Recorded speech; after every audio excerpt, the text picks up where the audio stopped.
तुम्हारा कल्याण हो जाए, मात्र कल्याण हो जाए। तुम्हारे कल्याण के लिए वो चाहता है कि संतों का संग करो, सत्संग करो। और हम इतने मंद बुद्धि हैं कि ये बात हमारी समझ में आती नहीं है। भगवान ने कृपा कर दी आज अजामिल के ऊपर। बहुत बड़ा पापी था अजामिल, बहुत बड़ा पापी था। भगवान को दया आ गई, जीवन में संत भेज दिए। निश्चित जब जीवन परिवर्तित होता है तो किसी संत के बताए हुए मार्ग से। अजामिल गया हुआ था वन में पशुओं को मारने के लिए। अजामिल की वो जो देवी थी वो घर पे ही थी। जब वो जा रही तो वहां के संत निकले तो वो बगीचा बड़ा सुंदर था। उस बगीचे में रुकने का मन संतों ने बनाया। और जब संतों ने मन बनाया तो उस स्त्री ने ऊपर से वो साधु क्षणम तिष्ठा, साधु ठहरो, बगीचे में भीतर मत जाना।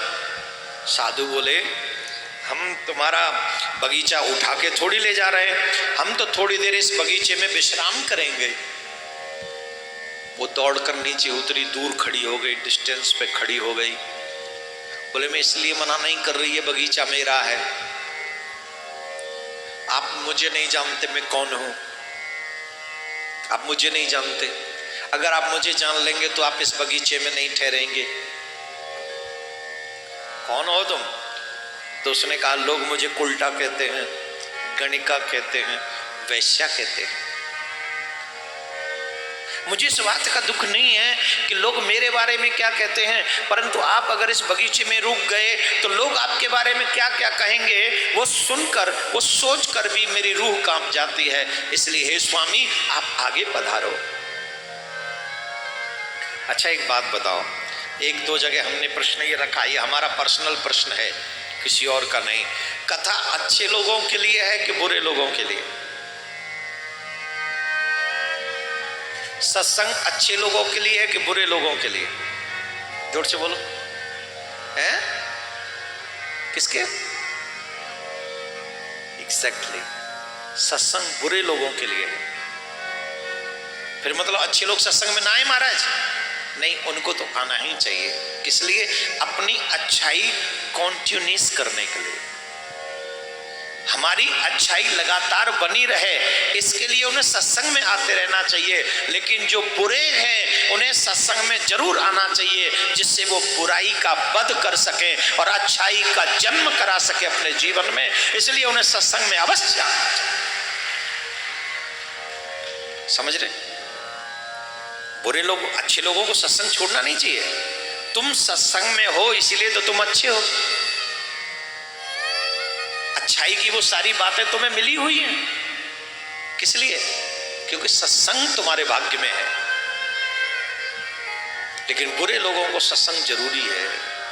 कई लोग कहते थे, गोस्वामी तुलसीदास बाबा जब काशी में रहते थे, एक वैश्या उनकी कथा सुनती थी। इतना सुंदर गाती थी वो वैश्या, कथा जब सुन ली तो उसने वो कार्य छोड़ दिया था। लेकिन वो गाती क्या थी? श्री रामचंद्र कृपालु भज हरण भव भय दारुणम नव कंज लोचन कंज मुख करो कंज पद।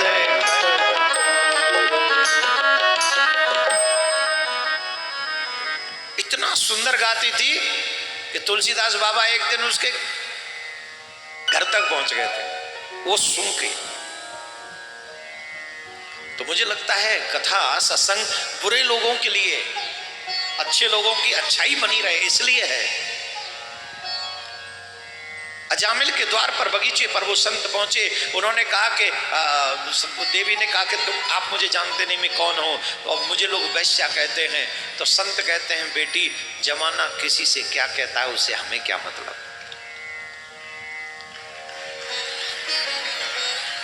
शब्द सुनिएगा, क्या है?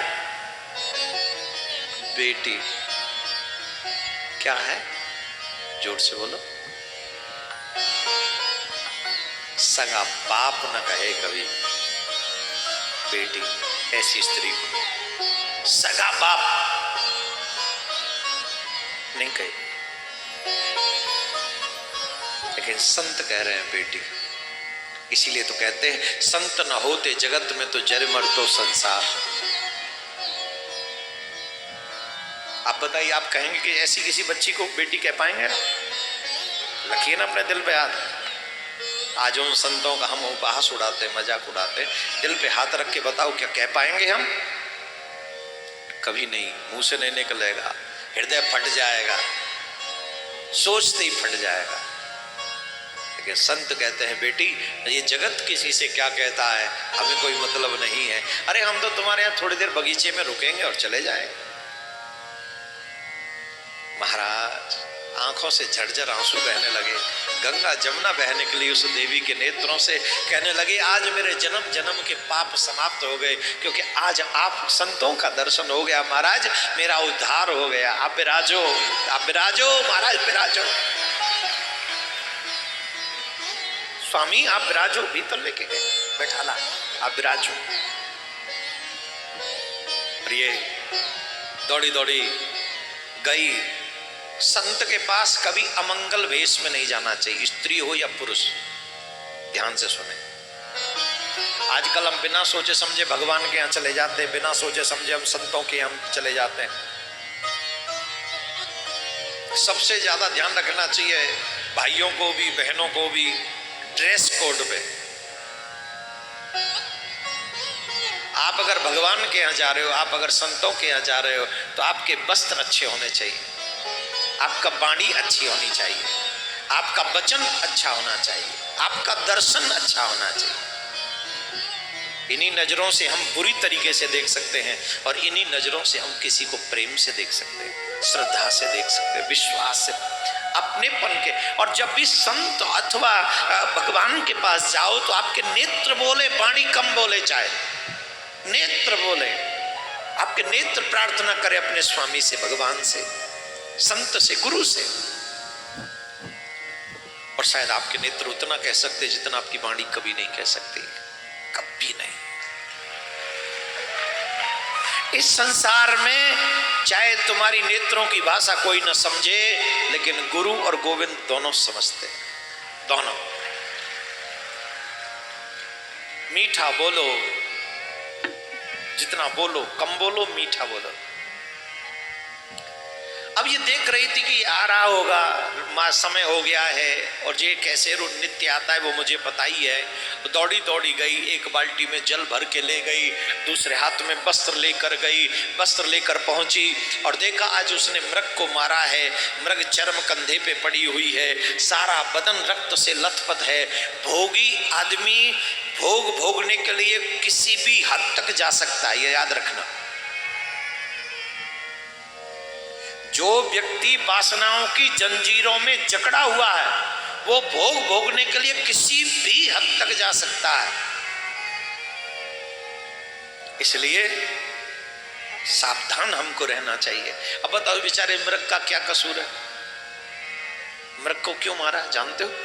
इसकी चर्म बाजार में बेचूंगा, उससे पैसा मिलेगा, वो पैसा उसको दूंगा जिससे मुझे सुख की अनुभूति होती है। किसी की जान ले ली, जान ले ली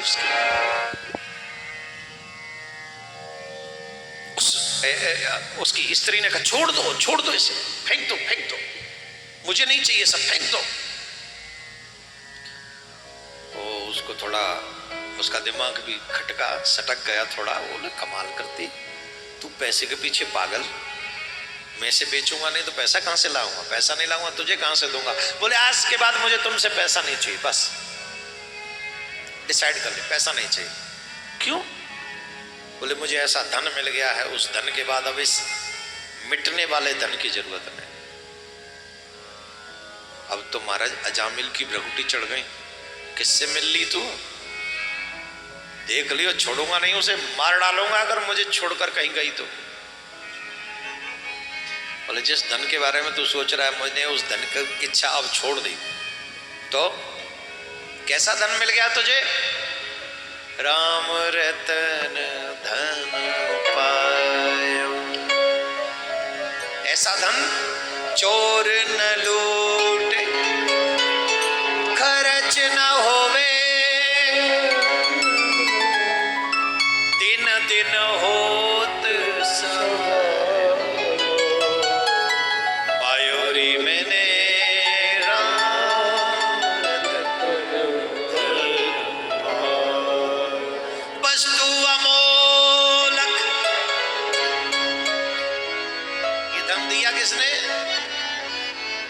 ये धन जो है, जो ब्रह्मांड में सबसे ऊपर है, त्रिलोकी में इससे बड़ा धन कुछ नहीं है। ये धन दिया किसने?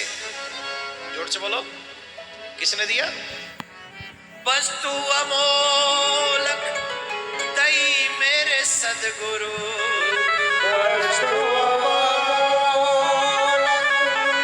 दई मेरे सदगुरु, कृपा करे अपनायो। मेरे गुरुदेव ने, मेरे सदगुरुदेव भगवान ने ऐसी कृपा करी। मैं किसी लायक नहीं था, मैं किसी लायक नहीं था, मैं किसी लायक था नहीं, हूं नहीं, रहूंगा नहीं, लेकिन उनकी अकारण करुणा ने ही मुझे इस लायक समझ लिया कि उन्होंने कृपा करके मेरा हाथ पकड़ा, सर झुकाया और मेरे कान में वस्तु अमोलक दई मेरे सर, कृपा करे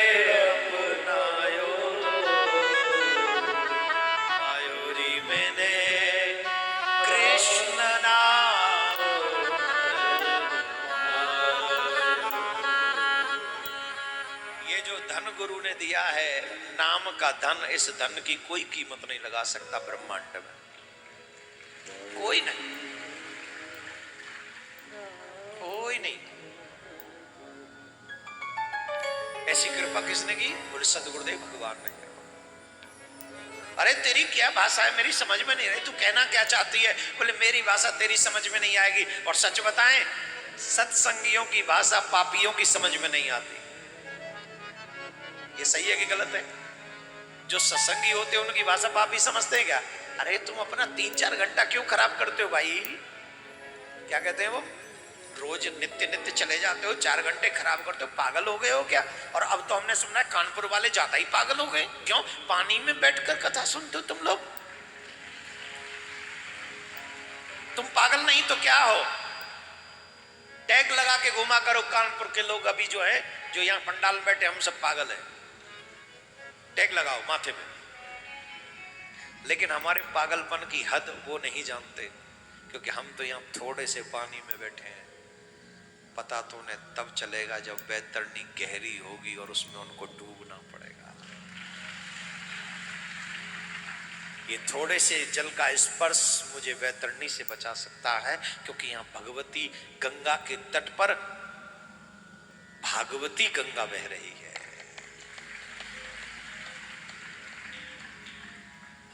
अच्छा बताओ, आदमी के पैर भीग जाएं ये बड़ी बात है कि पूरा ही डूब जाए ये बड़ी बात है? जवाब दो। पैर भीग जाएं और बच जाएं यही पर्याप्त है ना? अच्छी बात तो यही है। लेकिन जो आप सत्संग में बैठे हो वो तो पैर भिगा के, खुद को बचा के और खुद बचने के लिए बैठे हो। लेकिन जो सत्संग छोड़ के बैठे हैं, तेरा क्या होगा रे? है? तेरा क्या होगा जब वैतरणी के तट पे जाएगा? यमराज के दूत तुझे वैतरणी में धक्का मार देंगे और तब वहां तू डूबेगा और तुझे बचाने वाला कोई नहीं होगा। मेरे साथ तो मेरे गुरु का दिया हुआ नाम होगा।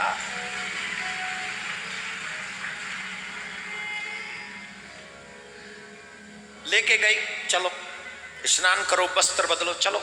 और सुनो एक बात ध्यान रखना, क्या वहां चल के बोलना मत कुछ भी।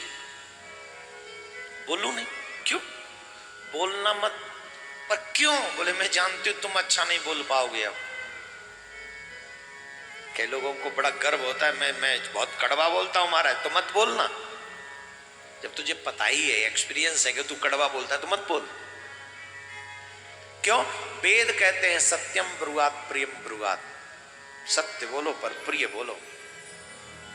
जो किसी को दुख पहुंचाए ऐसा सत्य मत बोलो, कड़वा मत बोलो।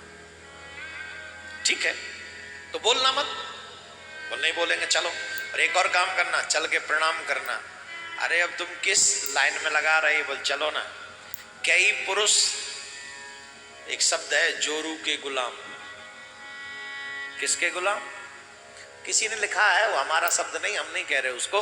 लेकिन कई पुरुष होते हैं जो कामी पुरुष होते हैं, वो वही करते हैं जो देवियां चाहती हैं। तो जब जिन देवियों को ये पता हो कि ये पुरुष मेरे ही कहने से कुछ करता है, तो याद रखिए संसार के भोगों को भोगना उसने मेरे से सीखा है। तो एक दिन इस अजामिल की देवी की तरह अपने पति को, अपने प्रेमी को, जो भी हमारे अंडर है, उसको भगवान की तरफ फोल्ड कर देना ही उसे धर्म पत्नी कहलाता है। वो धर्म पत्नी है, वो पति धर्मपति नहीं है, वो पत्नी धर्म पत्नी। क्यों? पत्नी में वो सामर्थ्य होती है कि कामी पुरुष को भगवान में लगा सकती है।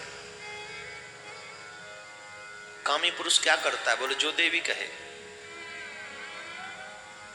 और जितनी देवियां बैठी हैं, आपसे एक ही निवेदन, अगर आपका प्राणनाथ कथा न सुनता हो तो अपने प्राणनाथ से ये कहा करो, हर 6 दिन तुम जाते हो अपनी दुकान पे, हम तुमसे कुछ नहीं कहते, पर जिस दिन छुट्टी होती है, एक दिन हमारी खुशी के लिए हमारे कथा पंडाल में आप चलो। आपके 6 दिन आपके, पर आपका छुट्टी वाला दिन हमारा। एक दिन बैठ जाओ कथा पंडाल में हमारे कहने से। एक बार डिनाई करेगा, 10 बार डिनाई करेगा, 15 बार डिनाई करेगा। शुक्ला जी बैठे ही इनके चक्कर में है। यहाँ बहुत पति ऐसे हैं जो अपनी पत्नी के कहने पर बैठे हैं महाराज। कई पति होंगे यहाँ पर हैं। किस किस पति को लगता है कि पहली बार हमारी पत्नी ने कहा था तभी हम आए? पति बताएंगे इस बात को? नहीं बताएंगे। पतियों को वैसे जरा आप कह दोगे महाराज गुलाम हो। नहीं, हम काहे कहेंगे? हम तो कहेंगे अच्छे पति हैं भाई। पति वो अच्छा है जो अपनी पत्नी की अच्छी बात को स्वीकार करे, करनी चाहिए। अच्छी बात अगर पत्नी कहे तो उसको एक्सेप्ट करो कि चलना चाहिए। अरे भाई, शर्म तो उनको आनी चाहिए जो पति और क्या कहें, हाथ में हाथ डाल के मूवी थिएटर में गंदे गंदे सीन देखने के लिए चले जाते हैं। शर्म तो उनको आनी चाहिए। यहाँ तो गर्व से सीना फूलना चाहिए कि हम अपने कृष्ण की शरण में अपनी पत्नी के कहने से आगे। ये हमारा सौभाग्य है, ये हमारा सौभाग्य है। अब तुम्हारी बात क्या है? ये तो भागवत में अजामिल की पत्नी की बात है। हाथ पकड़ के ले गई और कहा चलो प्रणाम करो। प्रणाम किया, बोले कुछ नहीं क्योंकि सिखा के लाई थी, बोलना मत, बोली नहीं।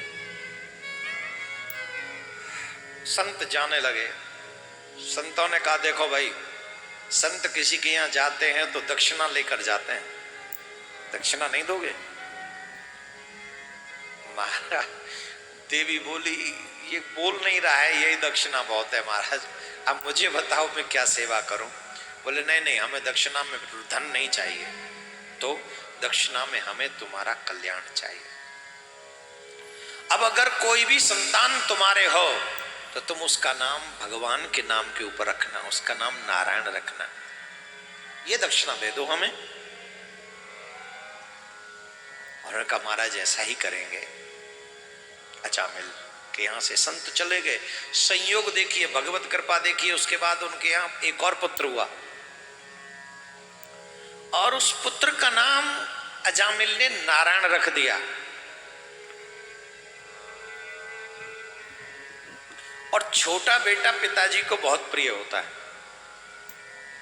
बड़ा बेटा, अगर बेटे 2 हों 4 हों तो बड़ा बेटा माँ को प्रिय होता है और छोटा बेटा पापा जी को। हम जैसे बीच वाले जो हैं, हमसे एक बड़े हैं 2 छोटे हैं, तो हम तो बीच में ही रह गए। तो हमें तो प्यार फिर जैसे मिल जाए डे बाई डे वो ले लेते, थोड़ा थोड़ा समेट लेते हैं, जो मिल जाए सो ठीक। हम ना ऊपर आए ना नीचे आए, क्या करें? हमारी तो सीमा हो गई ना। लेकिन ठाकुर जी ने हमारे ऊपर बड़ी कृपा करी। हमें एक माता जी नहीं मिली, हमें तो इस भारतवर्ष में नहीं, पूरे विश्व में न जाने कितनी माएँ मिली। कभी कभी हमारी माँ कहती है हमसे, भैया हमें तो जो ना पता होती मैया कितनी है। हमसे कहती है भाई माँ, भाई हमें तो जो ही ना पता हो तेरी मैया कितनी है। मैंने मैया हम जहाँ चले जाएं वहीं 2-4 हजार मैया तो मिल ही जाती हैं। और ये हमारा सौभाग्य, टच वुड, ये हमारा सौभाग्य है। आज के जमाने में लोग अपनी संतान से प्यार नहीं कर पाते हैं, लेकिन इस शरीर को ठाकुर जी ने, इस सेवक को ऐसा बना दिया कि जहां जाते हैं वहीं लोग अपना समझ के इतना स्नेह, इतना प्रेम करते हैं। अरे भाई तुम लोगों में से कोई प्रेम करता है कि नहीं हमसे? तू क्या करेगा प्रेम करके? तिलक तो तेन लगाना रखो, प्रेम ही प्रेम करा है, तू लगा रखा है, मैंने देखा। हाँ अभी देखा। और तेरे वो हेयर स्टाइल में थोड़ा ढका हुआ है ना, हाँ थोड़ा ऊंचा कर ले, माथा चमकाया कर और माथे पे लंबा तिलक लगाया कर, चका चका। हाँ अच्छा लग रहा है तिलक। जब मैं बच्चों को देखता हूँ तिलक लगाए हुए, मुझे लगता है मुझसे बड़ा अरबपति कोई नहीं, कसम से। जब मेरे सामने लोग आते हैं तिलक लगाकर बैठते हैं, वो भी नए नए बच्चे जब आते हैं, लड़के लड़कियां बेटा बेटियां, और ऐसा लगता है जैसे अरे देवकीनंदन तुझसे बड़ा रईस कोई नहीं। क्यों? तूने ये समाज का एक ऐसा प्यारा सा समाज तैयार कर दिया। माथे पे तिलक, गले में कंठी, हाथ में कलावा और मुख पे भगवान का नाम। यही है सच्चे सनातनी की पहचान। किस किसने माथे पे तिलक लगा रखा है? देखो अच्छा लगता है। और भगवान तुम्हारी इस अच्छाई को बनाए रखे कि इन्हीं दुष्टों की नजर न लगे तुम्हें, किसी की भी ना। जो लोग ये कहते ना तिलक लगाएंगे तो कैसे लगेंगे, उन्हें गजब का तमाचा मारते हो तुम लोग माथे पे तिलक लगा के। अरे जो अपनी संस्कृति से माथे पे, हमारे कृष्ण जी के तिलक है, राम जी के तिलक है, हनुमान जी के तिलक है, शिव जी के तिलक है, और उन्हीं भगवान के हम सेवक, और हम तिलक लगाने से शर्माएं तो हम भगवान के नहीं। हम ये भी नहीं कह सकता रावण के भक्त है, क्योंकि रावण भी तिलक लगाता था, क्योंकि वो शिव जी से प्यार करता था। वो रावण भी तिलक लगाता था, तो हम तो उसके चेले भी तिलक लगाते थे, उनके भी चेले तिलक लगाते थे। किसका उपमा किसकी दूं मैं, कीड़े मकोड़े हैं। शास्त्रों में कहा गया जिसके माथे पे तिलक नहीं, उसको छूने के बाद व्यक्ति अशुद्ध होता है। कितना? बोले जैसे सबको छूने के बाद अशुद्ध हो जाता है, वैसे ही जिसके माथे पे तिलक न हो उसे छूने के बाद अशुद्ध हो जाता है। स्नान के बाद ही शुद्ध होगा। इसलिए सब तिलक लगाया करो। भगवान ने तुम्हें मानव बनाकर भेजा है, शैतान मत बनो। माथे पे तिलक, गले में कंठी, हाथ में कलावा, मुख पे भगवान का नाम, और बन जाओ मेरे ठाकुर जी के लोक में एक प्यारे से मेहमान। और क्या? तो उस अजामिल ने अपने बच्चे का नाम नारायण रख दिया। क्या नाम रखा? जोर से। बहुत प्रेम करता था, बहुत अटैचमेंट थी उसको, बहुत उस बच्चे से।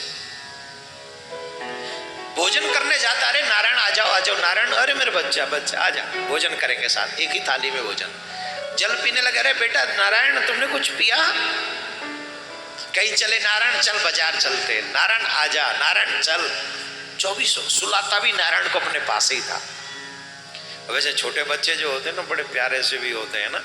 सोने जाएं और पापा बगल में हो तो झट पापा के पेट पे पाँव रख के और गले से लिपट के, जो नींद आती है बच्चों को है। कभी सोए हो?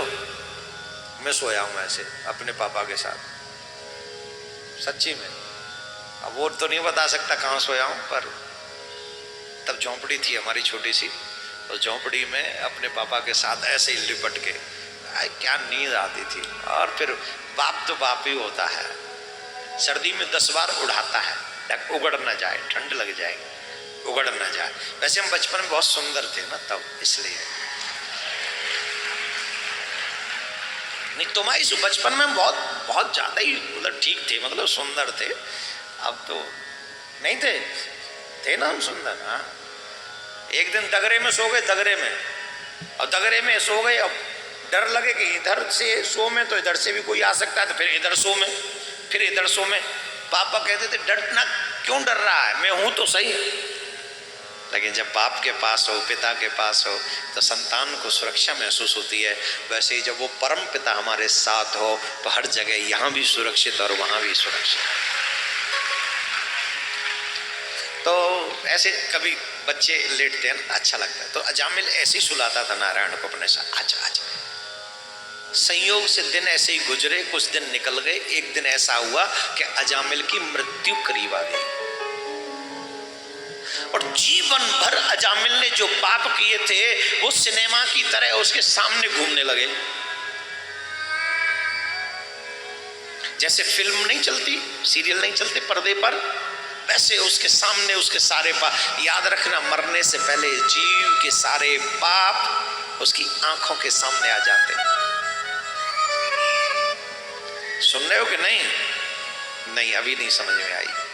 जब जीव मरता है तो उसके सारे पाप जो है एकदम, जैसे अभी जो YouTube पे देख रहे हैं या आप सामने देख रहे हैं टीवी स्क्रीन पे, मैं क्लियर दिख रहा हूं ना? दिख रहा हूं ना? ऐसे इससे भी ज्यादा क्लियर दिखते हमारे पाप मरने से पहले हम ही को। इधर देखो, पहले टीवी स्क्रीन देख लो कितना क्लियर दिख रहा है, उतने ही क्लियर हमारे पाप दिखते मरने से जस्ट बिफोर।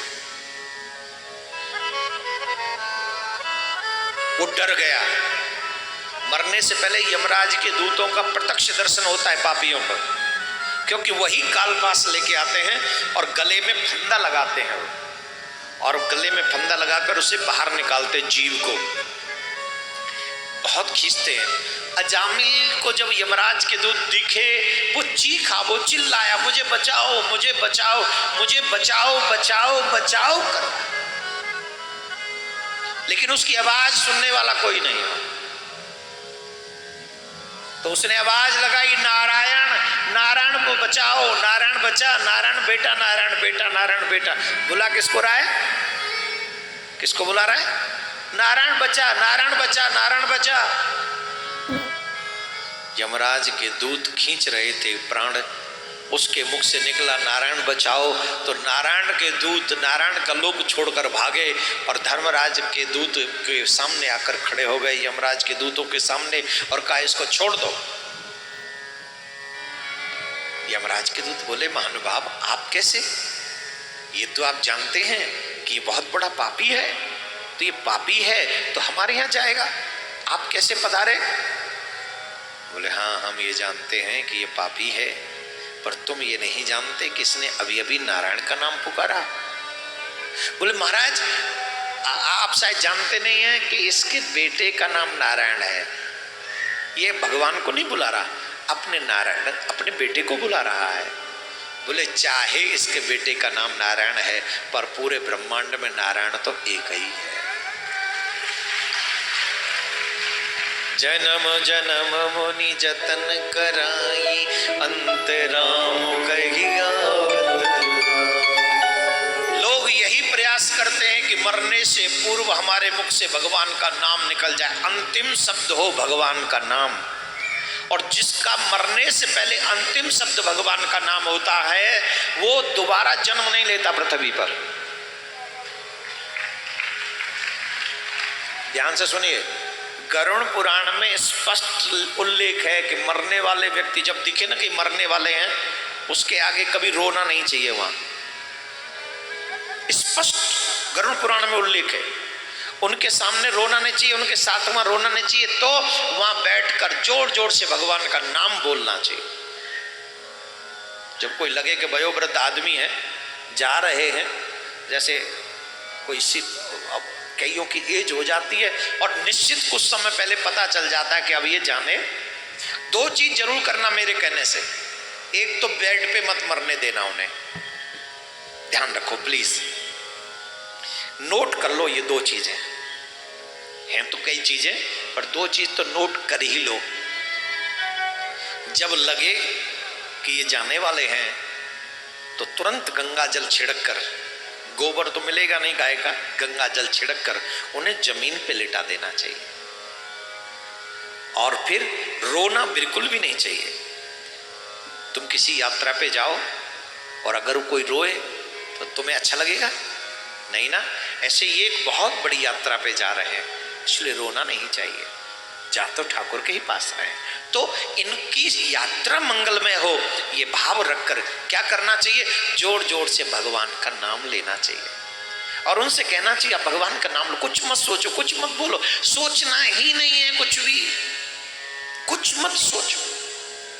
हम सब आपके आशीर्वाद से ठीक रहेंगे, आप सिर्फ नाम अरे किसको मत देखो। कईयों के मन में ये भावना रह जाती है मेरा एक बेटा वहां है, मैं जरा उसको देख लूं ना। क्या करोगे बेटे, जिंदगी भर देखे। अब तो सिर्फ एक को देखो, मैं ठाकुर को देख लूं। इसलिए उनसे भी बार बार कहो, कृष्ण राम कहो, नारायण कहो, अच्युत कहो, गोविंद कहो, दामोदर कहो, मोहन कहो, मुरारी कहो, राघव कहो, राम कहो, शिव कहो, कुछ तो कहो, नाम बोलो नाम। ये प्रयास करना चाहिए। ये जिम्मेदारी किसकी है? जो अपनी दशा में सही है, क्योंकि वो अपनी दशा में अब नहीं है। अब उनके प्राण निकलने वाले हैं, उनके मुंह से शायद ना भी निकल पाए, लेकिन तुम्हारे उन नाम जब उनके कान में बार बार पड़ेंगे तो नाम पढ़ने से भी पाप समाप्त होते हैं। और क्या पता तुम बार बार चिल्लाओ और उनके मुंह में से एक बार निकल जाए, हे नारायण, हे हरि, हे हरि, हे हरि। एक बार भी अगर निकल गया मेरे प्यारे, उनका ये मनुष्य जीवन सफल हो जाए। और तुम बोलते भी रहे तो भी उनका मनुष्य जीवन सफल हो जाए। अच्छा बताओ, ये आसान है कि नहीं? आसान है ना, लेकिन हम इसे आसान बनने नहीं देते, हम इसे मुश्किल बना देते हैं। संसारी लोग क्या करते हैं, जैसे ही पता चले प्राण छूटने वाले, अरे उसको फोन कर दो, उसके फोन कर दो, उसको फोन, इधर आ, जल्दी आ जाओ, जाने वाले, आखिरी दर्शन कर जाओ, जल्दी आ जाओ, अब जी मरेंगे, अब आ जाओ। और फिर वो सामने खड़ा, दादाजी, ए पापा जी, पहचान रहे हो ये कौन है? ये देखो कौन आया है आपसे मिलने, कौन है ये? देखो ये आ गया आपका देवता।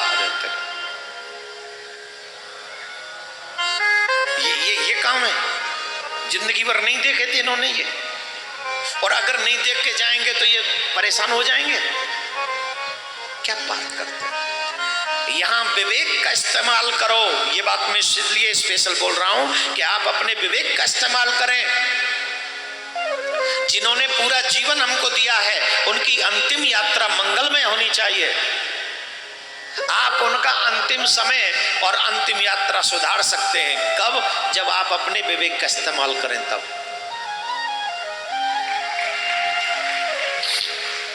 कितने भी डॉक्टर बुला लो, अगर समय आ गया है तो जाएंगे ही, अब नहीं रुकने वाले। तो बोले यात्रा मंगलमय हो जाए ऐसा प्रयास अवश्य करोगे। कौन कौन घर में बुजुर्ग हैं? किस किस के घर में बुजुर्ग हैं? आज मेरी इस बात को गांठ मार के रख लो कि जब भी लगे कि हाँ अब जाने वाले हैं। और कईयों के साथ तो ऐसा हो तो 2-3 बार जमीन पे आ गए, फिर उन्हें बेड पे डालना पड़ता है, वो जाते नहीं। तो उसे घबराना भी मत, नहीं कसम से ऐसा कई बार हुआ है, नीचे ले लो, नीचे ले लो, ले भी लिए, वो फिर ऊंचे आ गए। हाँ मैं ठीक हूँ, भोजन लाओ, हर तैयारी कर। अब जावे को प्रोग्राम ना बनना, तो आप होते हैं कई बार बड़े जिद्दी होते, वो लौट आते, लेकिन कोई बात नहीं, अच्छी बात है। लेकिन जब लगे कि हाँ अब प्राण कंठ लग भयो आलू, जब प्राण कंठ में आने लगे तो तुरंत उनको नीचे ले लेना चाहिए और फिर गंगा जल छिड़क के, हो सके तो तुलसी का पेरवा वहीं रख देना चाहिए, हो सके तो गंगा जल ब्रजरज उनके मुख में डाल देनी चाहिए और फिर भगवान का नाम संकीर्तन। कुछ न कर सको तो हमारे YouTube चैनल को सब्सक्राइब कर लो और झट हमारे ही कथा उनके कानों में लगा देना महाराज, जोड़ जोड़ से। तुम्हारी सुत तार दूंगा तुम्हारी अम्मा को, तुम्हारे दादा को, अगर अंतिम समय तुमने YouTube पे अपनी अम्मा को हमारी कथा सुना दी। हमारा चकाचक कनेक्शन है ठाकुर जी के संग, तुम्हारी सुभैया। हमारे कनेक्शन पे बड़े बड़े वैज्ञानिक सर्च कर रहे हैं कि आखिर देवकी नंदन में क्या है ऐसा, बड़े बड़े वैज्ञानिक सर्च कर रहे हैं। अब उन्हें हम क्या बताएं कि हमारा का कनेक्शन है उनसे? हमारा कनेक्शन मेरे और मोहन की बातें, ये मैं जानू या वो, दिन रात तड़पती रहती हूँ, हे मोहन तेरी यादों, दिल हार गया है, हे मोहन अब तू जाने या मैं जाने, मेरे और मोहन की बात ये मैं जानू कनेक्शन पक्का है। जब तुम्हारे घर में कोई जाने वाला हो, हमारी कथा लगा दो, और हम मरने वालों के लिए स्पेशल कथा बनाएंगे अब, और उसको वीडियो को यूट्यूब पे सबसे टॉप पे रखेंगे। जिसके घर में कोई मरने वाला हो तो वो उस कथा को कसम से प्लान, देखो अच्छा व्यासपीठ पे बैठ के आया, उस कथा में 5-7 मिनट की कथा में कुछ ना हो भगवान के नाम के सिवा, अब प्लान करेंगे और सेव कर लेना, वही चलानी है तुम्हें। कौन कौन करेगा सेव? कितनी जल्दी घर के बुजुर्गों को सिलटाने में लगे हो ना तुम लोग, सब समझ में आ रही है। ये घर के बुजुर्गों को सुनाऊंगा आज तुम्हारी कथा, ये सब हाथ उठा रहे थे, सब इस चक्कर में कि ये विदा हो तो हमारा राज्य हो। राधे राधे बोलना पड़ेगा। खैर, तो यमराज के दूतों को भगवान के दूतों ने समझाया और कहा कि ना, ये बात गलत है, इनके मुख से भगवान का नाम निकला है, अब ये हमारे ही धाम में जाएंगे। और फिर भगवान के दूत यमराज के दूतों से अजामिल को अपने साथ में ले गए। किस कारण से? बोलिए, किस कारण से? भगवान के नाम के कारण से। और उसी नाम से अगर हमारा प्रीत नहीं है, उसी नाम में अगर हमारी अटैचमेंट नहीं है, तो ये हमारा दुर्भाग्य है। मैं फिर कह रहा हूं, अजामिल जैसे पापी को तारने का कार्य भगवान का नाम करता है, तो तुम्हें भी क्यों नहीं तार सकता? तुम अजामिल की तरह पापी नहीं हो।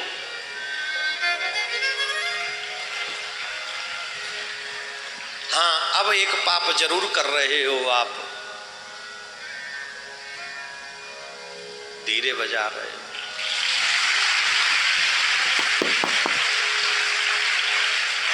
तो मेरे प्यारे, अजामिल का उद्धार हो गया। तो नरक की यातनाओं का वर्णन किया गया है, पर नरकों से बचना, वो डरना नहीं चाहिए, बल्कि नरकों से बचने का एक सूक्ष्म साधन है भगवान का नाम। बड़ा सरल है। क्या नाम है? बोले भगवान का नाम जो जपता है वो नरक में जाने से बच सकता है। राधे राधे बोलना पड़ेगा।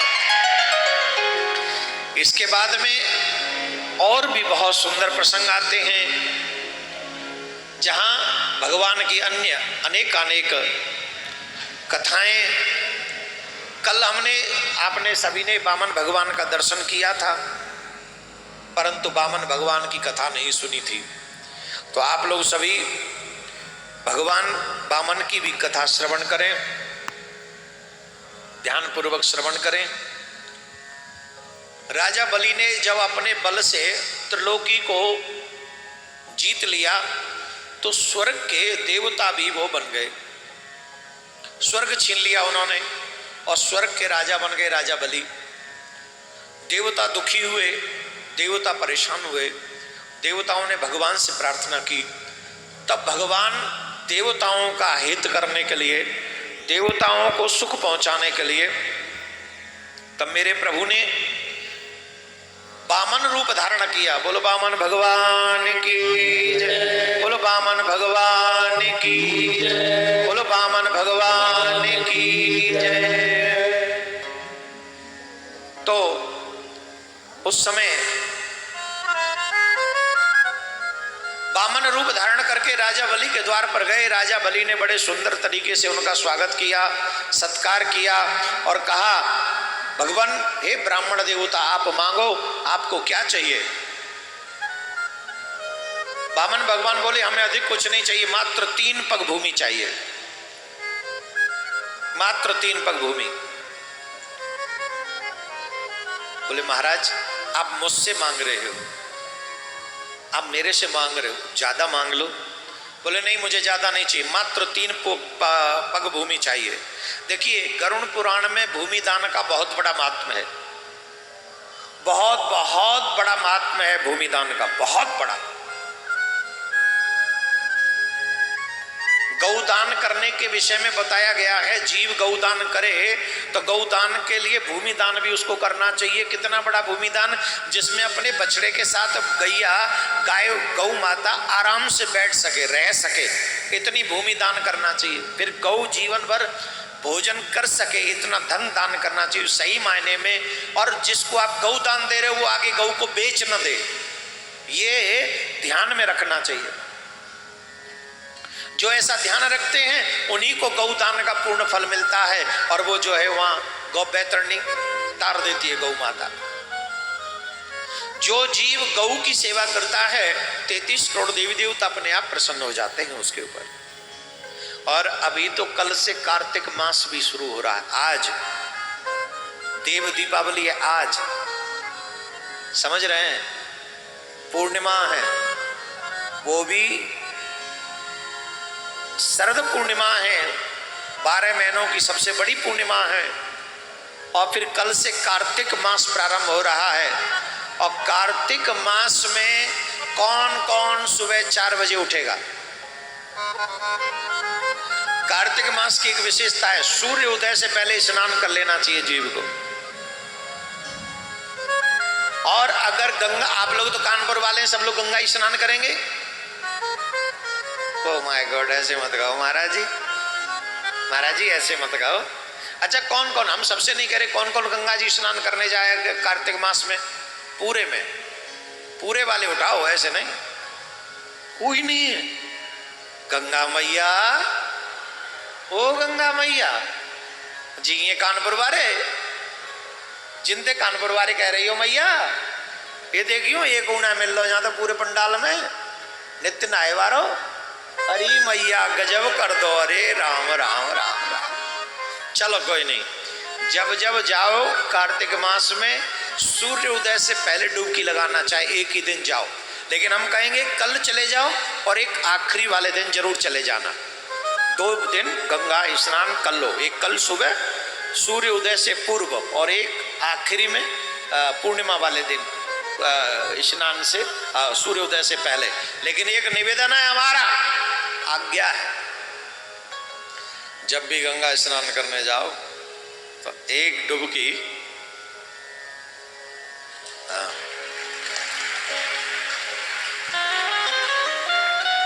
हमारे नाम से लगा लियो। और हम आप बता रहे, हम तो आज गंगा जी में नहाए, आज गंगा जी में नहाए। किसी को पता है इस बात का? नहीं पता। और ये लोग जो आसपास में हमारे सारथी वगैरह, ये लोग महाराज बड़ा झूठ बोलता है। झूठ बोलते हो तुम, हम नहीं बोलते, तुम जानते नहीं। तो बोले ये सारथी वगैरह सोच रहे हो, आप तो गए नहीं, यादव जी सोच रहे हमारी गाड़ी लगी नहीं, कहाँ गए आप? हम नहाया है गंगा जी। हम जिस दिन आए थे उसी दिन गंगा जल मंगाया था हमने, और जिस जल में हमने स्नान किया, आज, हर दिन नहीं, आज माँ गंगा का आह्वान किया कि इसमें आप पधारो, वो गंगा जल उसमें मिश्रित किया और गंगा स्नान हो गया हमारा आज। लेकिन आप लोग कल और आखिरी 2 दिन जरूर स्नान करें। और ये कार्तिक मास में जितना भजन करोगे उसका 10 गुना ज़्यादा लगेगा, जितना आप दान करोगे उसका 10 गुना लगेगा, जितना आप कथा सुनोगे उसका दान पुण्य बहुत बड़ा लगेगा। इसलिए हर दिन कार्तिक मास में कहीं ना कहीं से कथा सुनना। वैसे तो हम हर दिन ही हैं, हम कहीं जा नहीं रहे, हर दिन लाइव रहेगा, हर दिन यूट्यूब पे रहेंगे। और प्लान करेंगे कि अगर आप लोगों का मन हुआ तो तुलसी शालिग्राम विवाह भी वृंदावन में करवाएंगे, अगर ठाकुर जी कर। इस बार हमारे मन में इच्छा हो रही है, और जो जो भक्तों की इच्छा हो वो संपर्क हमसे कर लें, और जरूर निश्चित ऐसा कुछ उत्सव करवाएंगे। तो कार्तिक मास कल से लग रहा है। गरुड़ पुराण में गौ की सेवा का बहुत बड़ा महात्म्य है, भूमि दान का बहुत बड़ा महात्म्य है। राजा बलि के द्वार पर भगवान गए और कहने लगे, राजन भूमि मात्र हमें 3 पग भूमि चाहिए, इससे ज्यादा नहीं। राजा बलि बोले, आप मुझे तो देखिए मैं कौन हूं? बोले, तुम चाहे जो भी हो, पर हमें तो मात्र 3 पग भूमि चाहिए। ठीक। राजा बलि जब भूमि नापने लगे, संकल्प करने लगे, तो शुक्राचार्य जी ने रोका। ये क्रम आपको पता है, लेकिन भगवान के लिए राजा बलि ने उस समय गुरु जी की नहीं सुनी। क्यों नहीं सुनी? जब देने की बारी हो और वो भी भगवान की सेवा करने की बारी हो, तो किसी की नहीं सुननी चाहिए सिवाय भगवान के और अपने कल्याण के। देखो, अच्छे काम तो थोड़ा सा एडजस्ट करके भी कर लेने चाहिए। आप आप 3 सब्जी खाते हो, 2 सब्जी खा लो एक महीने, कोई बात नहीं, जीवन बना रहेगा। 3 भी खा लोगे तो भी क्या बनना है उसको, 4 भी खा लो तो भी वो मल ही बनना है। एक चटनी से भी रोटी खा लोगे तो मल ही बनना है, और कुछ बनेगा क्या बताओ? ऐसा तो नहीं 4 सब्जी 5 सब्जी खाओगे तो झट वो अमृत बन जाएगा, तुम अमर हो जाओगे, ऐसा कुछ नहीं। जितना पियोगे वो मूत्र बन के निकल जाएगा, जितना खाओगे वो मल बन के निकल जाएगा। चाहे कुछ भी खा लो, लेकिन अगर खा के थोड़ा बचा के, सिर्फ लिमिट का खा के और किसी की काम आ जाओगे वही धन से, अगर अच्छे काम कर लोगे तो वो तुम्हारे लिए अमृत अवश्य बन जाएगा, वही बनेगा अमृत। अरे मत पहनो कीमती कपड़े 2 महीने, 10,000 की ड्रेस, अभी करवा चौथ आ रही है, देखना बाजारों में, देखना करवा चौथ यूं घूमेगी, भर्राट वही घूमेगी, पूरी करवा चौथ बाजारें घायल कर देगी। एक एक हाथ में मेहंदी 1000 रुपया की, क्या करेगी यह हाथ को? करवा चौथ, वो करवा चौथ 1000 की कहाँ ले जाएगी? पति 1500 साल जी लेगो ना, पप्पू सीमित है, मेहंदी ते ना बड़े रहो। अब आप मेहंदी लगा लो, लेकिन उनका भी काम होना चाहिए, 100-200, और वो भी गजब है, सब एक हाथ 1000 का, 1500 का, 2000 का, सीमित होना चाहिए। 50 की जगह 100 ले लो, 200 ले लो, करवा चौथ है तो तू अपनी चौथ मना। जे कहा कि तूने पूरा चौपट ही कर दिया कि करवा चौथ को घर जाएगी और 1500 बतावेगी तो पति कितना खुश होगो ना, जाकी उम्र के काजे व्रत रख रही है जे, खुश होगो। मैं तो कह रहा हूं करवा चौथ भी शॉर्टकट में मनाओ, दीपावली भी शॉर्टकट में मनाओ, हर खर्चे को बचा के अपने धर्म को आगे बढ़ाओ, अपने कल्याण को आगे बढ़ाओ। मत बजाओ घर में 10-20 हजार के पटाखे, 2000 के में ही काम चलाओ, बाकी का बचा हुआ गौ की सेवा में लगाओ, भूमि दान में लगाओ। इसलिए ये समय अगर निकल गया, देखो बहुत पहले हमने यहाँ से भूमि दान की बात की थी, तो आज वहाँ कितना प्यारा मंदिर बना हुआ है। कानपुर में ही शुरू किया था, बना के नहीं बना मंदिर, कैसा प्यारा बना, दुनिया से लोग देखने आते हैं। आज फिर कानपुर वासियों से कह रहा हूँ, त्योहारों के घर के हर जगह से खर्चे बचाकर गौ के लिए, जो हम गौ चारे के लिए जगह ले रहे हैं 11 एकड़, उसमें भी थोड़ा थोड़ा आप कीजिएगा। भूमि दान है, ब्रज में भूमि दान है, उद्देश्य गौ चारा है। कल्पना भी नहीं कर सकते इतना बड़ा फल है। जितनी बार गौ उस तृण को खाएगी, ग्रहण करेगी, उतनी बार 33 करोड़ देवी देवता तृप्त होंगे और उतना पुण्य तुम्हें तुम्हारे पितरों को लगेगा। और उससे भी बड़ी बात क्या है, आज है क्या शरद पूर्णिमा, कल से क्या कार्तिक मास, देवताओं का मास है। इसलिए दान पे अधिक न बोलते हुए इतना ही कहूंगा, हर जगह से खर्चे कम करके धर्म को ही आगे बढ़ाओ, क्योंकि धर्म में खर्चा तुम्हारा कल्याण का मार्ग है। राजा बलि ने अपना सर्वस्व देने का संकल्प किया कि लीजिए 3 पग भूमि। नापने की बारी आई तो भगवान ने 2 ही पग में सारा ब्रह्मांड नाप लिया, 2 ही पग में सारा ब्रह्मांड। राजा बलि से कहने लगे, भगवान तूने 3 पग भूमि की बात कही थी, अब 2 ही पग में तेरा सब चला गया, अब बता तीसरा पग भूमि कैसे दोगे? और अगर संकल्प पूरा नहीं हुआ तो तुम्हें पाप लगेगा। राजा बलि बोले, महाराज एक बात बताओ, दान बड़ा होता है कि दानी? बोले नहीं, दानी बड़ा होता है वैसे तो कहा ठीक है महाराज, 2 पग में आपने मेरे दान को नापा है, 1 पग में इस दानी को नाप लीजिए। मैं आपके चरणों में साष्टांग दंडवत करता हूं, साष्टांग दंडवत। इसको क्या कहेंगे? तन मन धन और जीवन जो कुछ है तेरा, स्वामी जो कुछ है तेरा, तेरा तुझको अर्पण प्रभु का, प्रभु को समर्पण क्या लागे मेरा। ओम जय जगदीश। प्रभु का, प्रभु को समर्पण। राजा बलि ने तन मन धन तीनों चीज भगवान को अर्पण कर दी। कथा प्रारंभ में हमने क्या कहा था, याद है कि नहीं? कुछ भी देते समय अगर आप ये फीलिंग कर रहे हैं कि ये मैं भगवान को दे रहा हूं, मेरा है, तो आप नरकगामी होंगे देने के बाद भी। समझ में आई कि नहीं? नहीं आई? एक बार फिर रिवाइज करा रहा हूं। अगर आप कुछ भी भगवान को दान दे रहे हैं और देते समय अगर ये फीलिंग आ गई कि ये मेरा है और मैं भगवान को दे रहा हूं, तो नरक में जाओगे। तो क्या सोचना चाहिए? प्रभु का प्रभु को समर्पण, ये प्रभु का है और मैं प्रभु को समर्पण कर। और सत्य भी यही है। लक्ष्मी किसकी पत्नी है? जोर से बोलो। मुद्रा को आप क्या कहते हैं? अरे भैया लक्ष्मी है, संभाल के रखो, कहते हो। लक्ष्मी का पति कौन है? नारायण।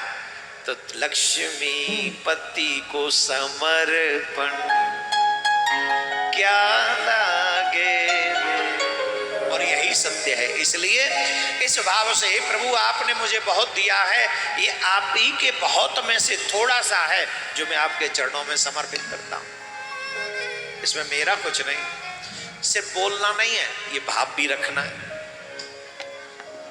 राजा बलि ने अपने आप को ही समर्पित कर दिया। भगवान बड़े प्रसन्न हुए और भगवान ने, ये भगवान का स्वभाव है, भगवान लेते कम है देते ज्यादा है। लेने की आदत नहीं भगवान की, देने की आदत। भगवान देते ज्यादा है। बोले राजा बलि का तो तीनों लोगों का राज्य छीन लिया, पर दिया क्या? सुतल लोक में आज भी राज्य कर रहे हैं। कौन? राजा बलि। और जब मनवंतर चेंज होगा तो जो इंद्रलोक उनसे छीना, वही इंद्रलोक के वो राजा बनेंगे फिर से। अब बताओ, पहले तो उन्होंने जबरदस्ती छीन लिया था, देवताओं का ही तो है तो देवताओं का, राजा बलि का थोड़ी है। फिर भी भगवान ने उससे दान में लिया और फिर उसको वहीं स्वर्ग का राजा बना देंगे। अभी स्वतल लोक का राजा है। तो बताइए, भगवान ने लिया ज्यादा कि दिया ज्यादा? जोर से बोलो। यही भगवान का स्वभाव है। पृथ्वी माँ में आप इतने से बीज बो दो, वो इतने से नहीं आते। हमने देखा 10-10 बीघे में 1-1.5 किलो 2 किलो अनाज बोते हैं, लेकिन आता है वो मनोमन। जैसे पृथ्वी माँ का स्वभाव है, वैसे ही भगवान का स्वभाव है। ये जो सत्कर्म में लगाते हैं उन्हें हजारों गुना वो वापस करके देते। राजा बलि की ये कथा। फिर भगवान राघवेंद्र सरकार के प्राकट्य सूर्यवंश का वर्णन, सगर के 60,000 पुत्रों की चर्चा, फिर 10 हरिश्चंद्र महाराज इत्यादि के क्रम, और फिर उसके बाद में भगवान श्री राम की कथा। आदो राम तपोवनाद गवनम अत्वा मृगम कांचनम वैदेही हरणम जटायु मरणम सुग्रीव संभाषणम इत्यादि इत्यादि क्रम है। भगवान श्री राम रावण को, अच्छा अभी रावण जलाया था कि नहीं जलाया था अब की बार आप लोगों ने? हैं? किसने रावण जलाया था? कौन कौन गए थे रावण जलने देखने के लिए? जो गए थे हाथ तो उठाओ। गए थे ना? तुम्हारे यहाँ रावण किसने जलाया था? कानपुर में कौन जलाया था रावण? महाराज यहाँ कानपुर में तो बहुत रावण जलाए गए। अब किसकी पूछ रहे हो आप? तुम्हारे अंदर भी तो रावण बैठे, एका जला कि नहीं? एका जलाए कि नहीं रावण तुमने अपना? काम, क्रोध, ईर्ष्या, लोभ, मोह, अहंकार, द्वेष, न जाने क्या क्या, ये सब रावण ही तो है। एका जलाए कि नहीं? ना, वो तो और ले आए वहां से। तो अब एक प्रण कर लो कि हर एक दशहरा पे एक रावण जलाना, और पहले क्रोध को जलाना, क्योंकि क्रोध तुम्हारे परिवार को भी तोड़ देता है। पहले क्रोध को, फिर काम को, और फिर ईर्ष्या को। 3 दशहराओं में 3 रावण जलाओ, फिर चौथे रावण जब आएगा तो उससे पहले मैं तुम्हें कथा सुनाने आऊंगा, बाकी के उसके बाद जलाएंगे। ठीक है? राधे राधे बोलना पड़ेगा। तो जलाओगे कि नहीं? 3-3 रावण जलाओगे नहीं? हम ही तो अभी तो भरी लोगे। जलाना धीरे धीरे, ये तो कथा में भी जला सकते हो। कथा इसीलिए होती है कि उन रावणों पर कंट्रोल पाई जा सके। समाप्त नहीं कर सकते हम, उन्हें जला नहीं सकते। कौन है जो क्रोध को एकदम मार दे? है कोई? कौन है जो काम को एकदम मार दे? संभव ही नहीं। लेकिन कंट्रोल में कर सकते हैं, कंट्रोल में तो कर देना चाहिए। भगवान श्री राम ने रावण का वध किया और सीता माँ को लेकर वापस आए। हाँ जी, और कहो तो अभी तो कितनी देर सुनोगे बताओ कथा? आज बहुत से लोग तो जो कह रहे बस पूरी करो, हम तो कृष्णजन्म के लिए बैठे, कृष्णजन्म करो तो पूरा आनंद आए। आज 7 बजे तक कथा चलेगी।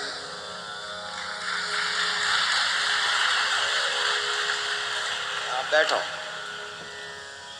भगवान श्री राम ने सभी मनुष्यों को कुछ बातें सिखाई है। बातें हैं, सत्य बोलो, एक पत्नी संगी बनो, माता पिता की आज्ञा का पालन करो, संतों की सेवा करो, यज्ञों की रक्षा करो, शत्रु को पहले समझाओ, न समझे तो अपनी पूरी ताकत के साथ उससे लड़ो। और दूसरी बात, जो सबसे अहम बात है, जो आपका बुरा करें उन्हें क्षमा करो। जो आपका बुरा करें उन्हें क्षमा करो। बोले महाराज कैसे? भगवान श्री राम ने क्या किया? जिस समय भगवान श्री राम वनवास से लौटे, वन से लौटे, उस समय भगवान प्रभु जाना कि कई लजानी, प्रथमता सुगृह गए भवानी। जब भगवान श्री राम आए, पूरी अयोध्या भगवान श्री राम का स्वागत कर रही थी। बड़े बड़े लोग दीप जला रहे थे, घी के दीप जला रहे थे, सब लोग स्वागत में लगे हुए थे। कि कई अंदर महल में चुपचाप खड़ी थी। क्या राम का दर्शन करने का भी अधिकार है मुझे? मैं कैसे राम को अपना मुंह दिखाऊंगी? नहीं, बैठ जाइए, अभी 7 बजे तक नहीं करेंगे, हम जल्दी कर देंगे। हाँ, क्यों टेंशन होगी? 7 बजे तक बोलेंगे, जल्दी कर दें, जल्दी कर दें, अभी कर दें, 5-7 मिनट। ये प्रसंग छिड़ गया, बड़ा अच्छा है, 2 मिनट में करते हैं। सुनो, ये कथावाचकों के हाथ में, यहीं से कथा 7 बजे तक कर दें और यहीं से 7 मिनट में पूरी कर दें। कथावाचक इसीलिए तो होते हैं ये लोग। कौन सी ये बढ़ा दें? जैसे माता बहन नहीं, जब किसी बात को बढ़ाने पे आए तो बहुत बढ़ा देती है और मिटाने पे आ जाते। कथावाचकों में और माताओं में ज्यादा अंतर नहीं है, राधे राधे बोलना पड़ेगा। कब बढ़ा दे कब घटा दे, इनको बड़ी भली प्रकार से आता है। हाँ, कहे तो जिनसे 2 दिन पहले माता फोड़ रही हो माताएं बहन, तीसरे दिन उससे हंस हंस के बातें कर रही होती, बड़ी दयालु होती है महाराज। कहाँ थे हम? पूरी अयोध्या स्वागत कर रही है कि कई महल में छुप कर बैठी है, मैं अपना मुंह राम को कैसे दिखाऊं? तब राम जी को भी समझ में आ गई, तो वो न कौशल्या जी के भवन में गई और ना ही वो क्या नाम है, सुमित्रा जी के भवन में गए। सबसे पहले प्रथमता सुगृह गए भवानी, सबसे पहले कैकेयी के भवन में श्री राम जी ने प्रवेश किया। ये कितनी बड़ी क्षमा है, जिसके कारण 14 वर्ष वन में रहे हो, सबसे पहले उसी को प्रणाम करने के लिए भगवान श्री राम गए। राम, देखो, राम को मानना अलग बात है, राम को जानना अलग बात है, और राम के बताए हुए पद चिन्हों पर चलना ही सच्ची भक्ति है।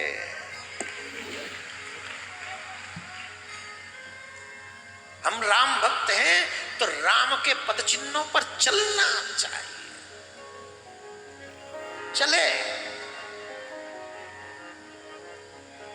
साहब, कोई हमसे तू भी कह दे तो वो क्षमा नहीं कर पाते। हम राम जी को 14 वर्ष वन में रखने वाली कैकेयी के घर में भगवान जाके प्रणाम कर रहे हैं। यह है राम का स्वरूप। आजकल लोगों ने राम को सिर्फ क्या बोले, छोड़िए ना, राधे राधे बोलना पड़ेगा। ये जितने भी फेसबुक पे राम भक्त हैं ना, मैं निवेदन करूंगा, अगर राम भक्त बनते हो तो किसी को गाली मत देना। राम ने किसी को गाली नहीं दी थी। अगर राम भक्त हो तो मेरे राम का नाम बदनाम मत करना, गाली मत दो। बुराई के खिलाफ लड़ना चाहिए, लेकिन बुरी तरीके से नहीं, अच्छे तरीके से लड़ना चाहिए, उसे अच्छा सबक सिखाना चाहिए। चलिए, तो भगवान श्री राम के प्राकट्य महोत्सव की ये कथा है। इसके बाद में भगवान श्याम सुंदर के प्राकट्य महोत्सव की कथा है। कंस ने देवकी के विवाह को वसुदेव जी के साथ में किया और अपने बहन के विवाह में बड़ा खुश था, बड़ा प्रसन्न था। अपनी बहन को पहुंचाने के लिए जा रहा था, मार्ग में आकाशवाणी हुई कि जिस बहन के विवाह में तू इतना प्रसन्न है, इसका 8वां पुत्र तेरा काल होगा। जैसे ही सुना, देवकी को मारने के लिए तैयार हुआ। वसुदेव जी महाराज ने वचन दिया, देवकी वसुदेव को कारागार में बंदी बना लिया गया और उसके बाद में 6 पुत्रों को जन्म लेते ही कंस ने मार दिया। 7वें पुत्र के रूप में शेष अवतार श्री बलराम जी महाराज और 8वें पुत्र के रूप में भगवान श्री कृष्ण जब पधारे तो कारागार का पहरा और सख्त हो गया। रात्रि का समय था, भादों का महीना था, बुधवार था और घोर अंधेरी रात्रि थी। वहां भगवान शक्र चक्र गदा पदम चतुर्भुजी रूप में प्रकट हुए। बोलो कृष्ण कन्हैया लाल की जय। बताओ 7 मिनट हुए तो नहीं, अभी हुए नहीं हुए ना? हाँ, तो महाराज भगवान ने कहा कि हमें गोकुल पहुंचा दीजिए। तो जैसे भगवान ने कहा, बाल स्वरूप धारण किया, सर पे विराजमान कराया, तो हाथों की हथकड़ी अपने आप खुल गई, पांवों की बीड़ी, नार के तोक इत्यादि खुल गई। आइए आप और हम सभी गोविंद के बाल स्वरूप का दर्शन करें और सभी लोग जितने भी यूट्यूब पर भी हैं वो भी और आप भी भगवान के मंगल में सम्मिलित होइए, जिससे हमारे जीवन में भी मंगल बना रहे। आइए भगवान का दर्शन करते हैं, बहुत प्यारी छवि का।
अगाड़ी जमुना, पीछे से अगाड़ी जमुना, पीछे शेष अगाड़ी जमुना, पीछे शेष अगाड़ी जमुना, पीछे शेष अगाड़ी जमुना, पीछे शेष अगाड़ी जमुना, प्राण बचे लाला के अपना, प्राण बचे लाला के अपना, छूते चरण उतर गई जमुना, हंस गयो रसिया, छूते चरण उतर गई जमुना, हंस गयो रसिया। ओ आवत आवत देखो तो जग चढ़े आई जमुना, आवत देखो तो जग चढ़ आई जमुना।